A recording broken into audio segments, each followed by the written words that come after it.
Love it, hate it, Alliance Wars. Is it cold, Rich? Of course, it's blinking freezing. That's gonna be my life, you know. Don't worry, less layers of clothing will be on me by next month. I don't know, that sounds weird in any case. Look, it's cold, the heating is still on, I'm cold. Let's not talk about it. But let's talk about Alliance Wars seasons. Look, again, if you didn't like the meta, it looks like Kabam are taking feedback seriously because we've had a response on the subject of it. Look, the season's just ended. One is just about to begin. Let's have a look what Kabam have got to say in response to stuff because, look, things aren't right. Things ain't good. So, Kabam say first off, we want to spend some time today talking about the current state of and future of Alliance Wars. The recent unhappiness regarding the difficulty of the defense tactic this season has spurred a lot of conversation amongst our players, and the dev team has been listening. Thanks in part to feedback from many of the community. Shout out to content creators in particular who identified a number of issues with the mode and got together to discuss them last week. Unfortunately, solutions to many of these issues are deeply rooted in the design of the mode itself and are not something we can fix quickly. I guess this is a problem, isn't it? Like, what Alliance raids have just kind of like, you know, been launched in. Battlegrounds is a new mode recently.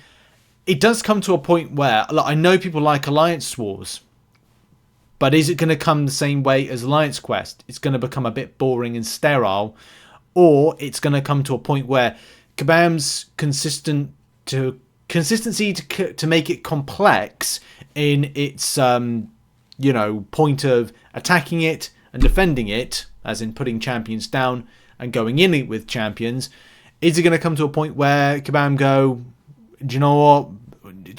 Let's do something new, a new mode. Maybe they will, maybe they won't.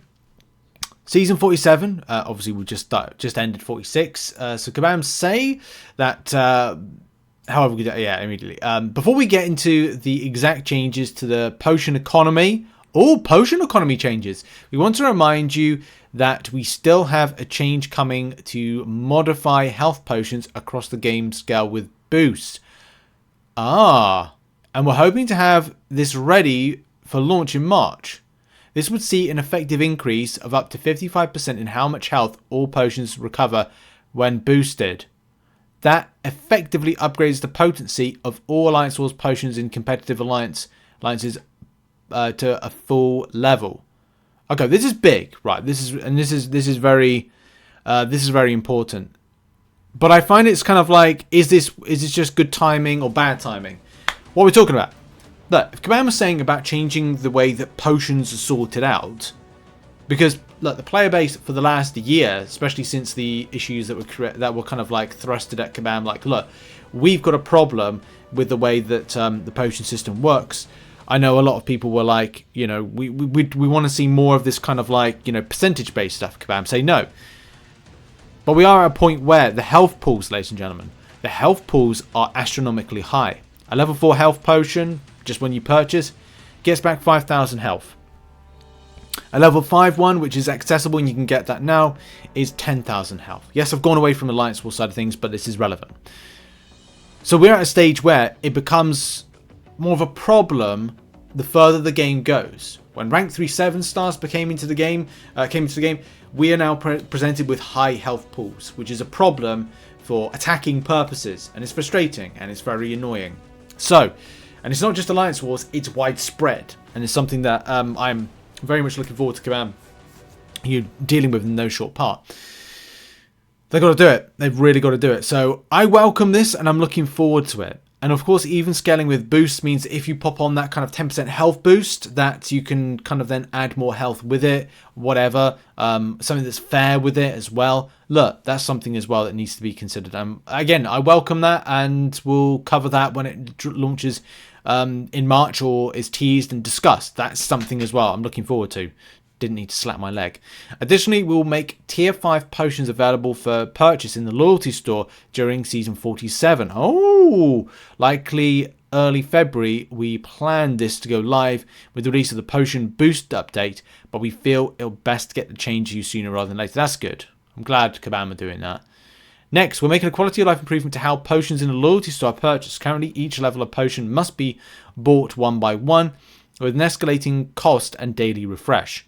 This means that a player who wants to buy 7 war potions each week at the lowest possible price has to check in with the store every day. We will instead have the Alliance potion refresh weekly, and the first 7 potions are all the same low price within that week. The overall price will be the same, but it will be much easier to get full benefit from the lowest price point and much cheaper to buy multiple potions above that point quickly. And of course, it's helpful for those in more competitive and higher up alliances, because look, and also like one thing is like I have found myself like, because it's been quite a busy month, competitive month for our alliance, it's been more of a kind of necessity for me to be kind of healing up my champions more, or making sure they're fully healed, which of course has eaten into what was, I think I would have had enough for another 7-star. And of course it's very difficult if you're a free-to-play player to access 7 stars more frequently than somebody that has already kind of heavily spent to a degree, but also has managed to get 7 stars or get loads of 6 stars at 200 signature, because that means dupes, and dupes mean more 7-star shards.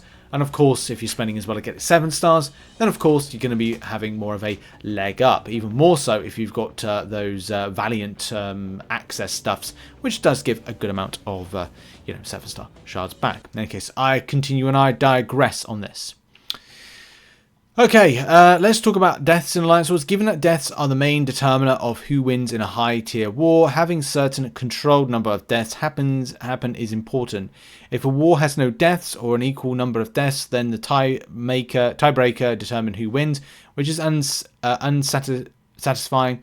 Few or no death wars also make playing the mode unnecessary stress. It is stressful, and as I've said, like I'm trying to be careful about my stress levels this month with the game, because doing Necropolis 100%, because it's my only way of accessing Valiant, is a stress point. It is. It really is. No one wants to be the one who makes small mistakes and dies and single-handedly causes the war to be lost. Yeah, and that's the thing. Like, and to give you an idea, our alliance was 1 win away at one point. We lost a war, and if we won it, we would have been in Platinum 3.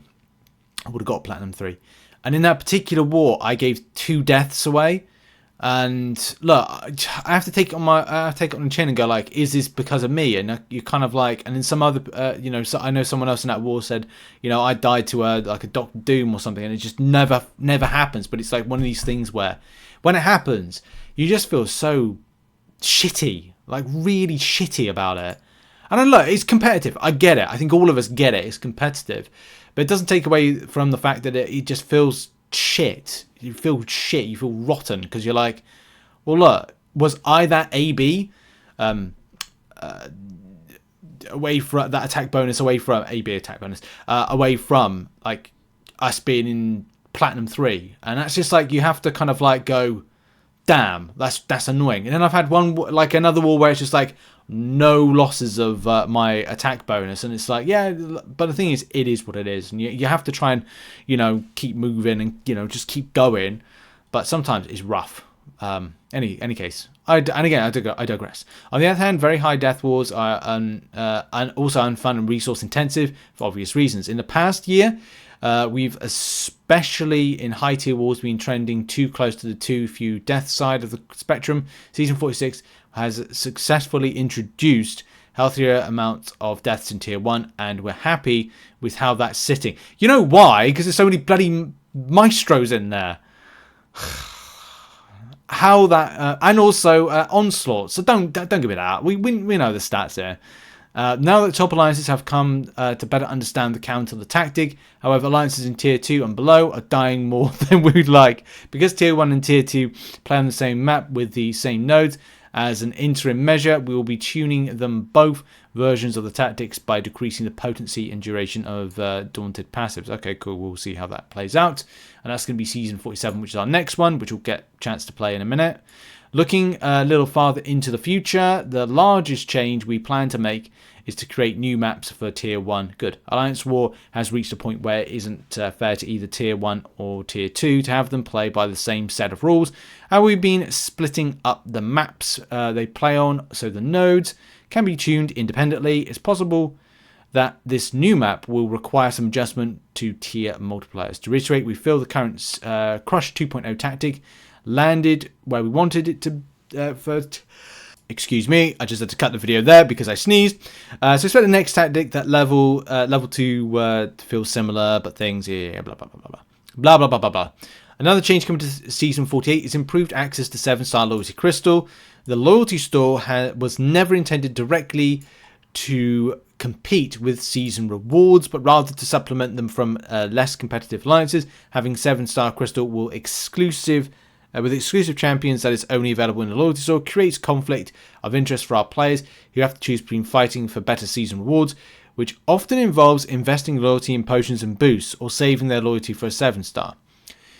We don't want you to have to make the choice, so starting with Season 48, we'll be introducing 7-star loyalty shards and adding them to Season rewards, replacing some of the generic 7-stars so that our summoners who place high on the leaderboards will also have access to exclusive pool, even if they can never afford to stockpile the loyalty for it. Okay, cool.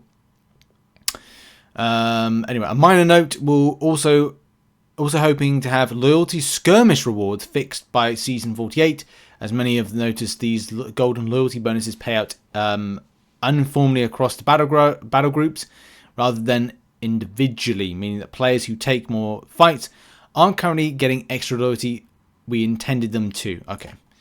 And then looking ahead to finish up this video, lastly, we want to reiterate that these changes here are far from last work we'll do to Alliance Wars.